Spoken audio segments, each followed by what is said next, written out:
The general state of this issue is a heated legislative standoff driven by deep partisan divides over redistricting. Texas Senate Democrats, through their walkout, attempted to block a Republican-led bill that they claim is a gerrymandering effort to dilute minority voting power and secure more Republican seats. However, the walkout in the Senate failed to break quorum, and the bill was ultimately passed by the Senate with a 19-2 vote, with 9 Democrats walking out in protest and 2 remaining to vote against the measure. The bill now heads to the Texas House, where the majority of Democrats have fled the state to prevent a quorum, effectively stalling the legislation.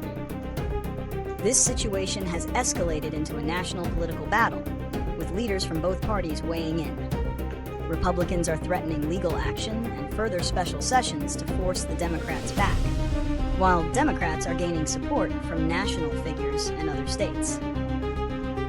The core of the issue is the ongoing fight over voting rights and the balance of political power in a rapidly changing Texas. The walkout by Texas Senate Democrats was a protest against what they see as a partisan power grab by Republicans. Their main reason is the belief that the proposed redistricting bill is an act of gerrymandering, designed to solidify Republican control and dilute the voting power of minority communities, particularly with the state's growing population. Democrats argue that the new maps are an unfair attempt to manipulate election outcomes. Beyond the issue of redistricting itself, the Democrats' walkout was also a show of solidarity with their colleagues in the Texas House, who had already fled the state to break a quorum. They wanted to draw attention to what they called a corrupt process and accused Republicans of prioritizing a political agenda over crucial issues, such as providing flood relief to Texans in the wake of recent devastating floods. Ultimately, the walkout was a last resort tactic to use their limited power as a minority party to stall a bill they couldn't defeat through traditional legislative means. The Texas Senate Democrats' walkout, while a powerful symbolic protest, had mixed consequences. Their walkout, along with the ongoing quorum break by Texas House Democrats who have fled the state, has temporarily stalled the redistricting bill. However, because 2 Senate Democrats remained in the chamber, the Senate was able to maintain a quorum and ultimately pass the redistricting bill anyway. While the Senate has passed the bill, it cannot become law without the approval of the House, which remains without a quorum. This has created a legislative stalemate, with Republicans threatening to hold repeated special sessions until the Democrats return.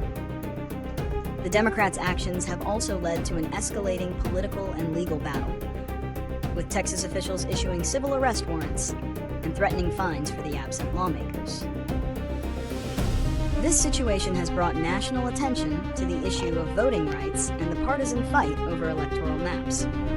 One immediate solution for Texas Democrats is to maintain their quorum break in the House, which would prevent the redistricting bill from coming to a vote.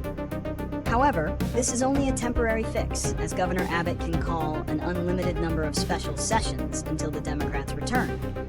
For a more lasting solution, Democrats are relying on legal challenges. They hope to challenge the new maps in court on the grounds of racial gerrymandering and violations of the Voting Rights Act. The success of this strategy is uncertain due to the U.S. Supreme Court's 2019 ruling in Rucho v. Common Cause, which held that federal courts cannot hear partisan gerrymandering cases. However, state-level courts could still be a viable option. Another long-term solution would be for Congress to intervene by passing legislation that sets national standards for redistricting and bans partisan gerrymandering. Additionally, some Texas Democrats are calling for D.C. statehood, which would give the capital city full representation and protect it from federal overreach.